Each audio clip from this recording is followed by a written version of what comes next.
Most of the arable means fit for cultivation, in the Champaran district were divided into large estate property owned by Englishmen and worked by Indian tenants. Tenants are those people who don't owe anything but they live on others' property. The chief commercial crop was indigo. Commercial crop means which is wholly meant to sell for the cash.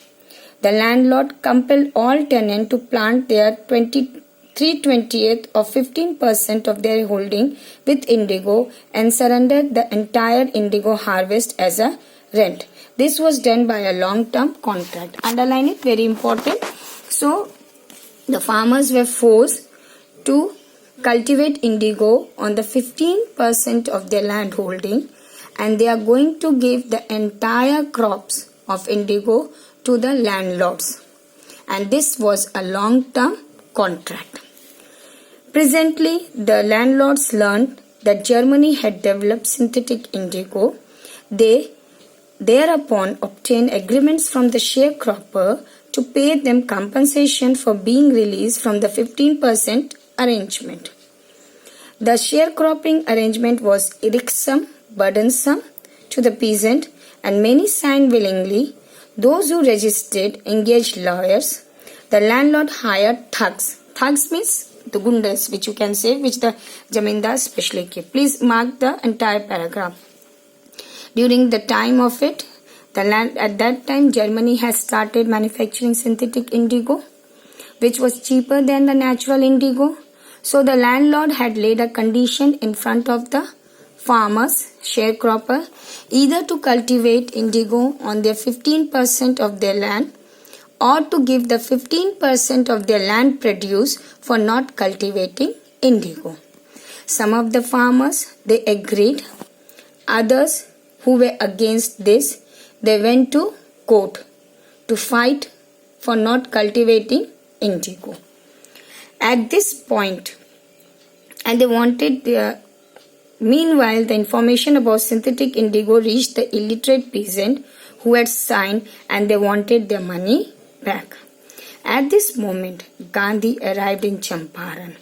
He began by trying to get the fact. First, he visited the secretary of British Landlords Association. The secretary told him that they could give him no information to an outsider. Gandhi answered that he was no outsider. Please underline this. Next, Gandhiji called on the British official commissioner of the Tirhut division in which the Champaran district lay.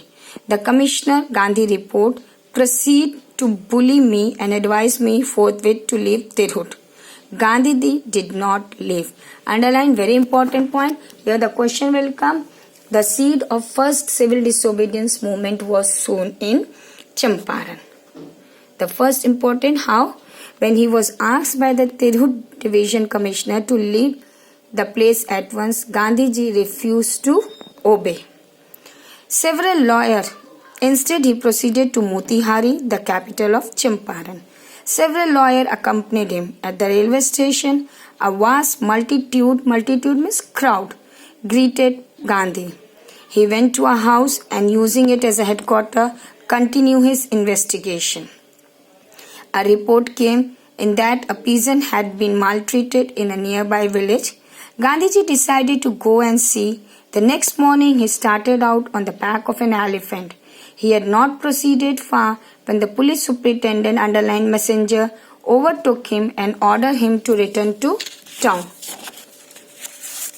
In his carriage, Gandhi complied. The messenger drove Gandhi home, where he served him with an official notice to quit Champaran immediately. Gandhiji signed a receipt for the notice and wrote on it that he would disobey the order. This was a second disobedience movement incident.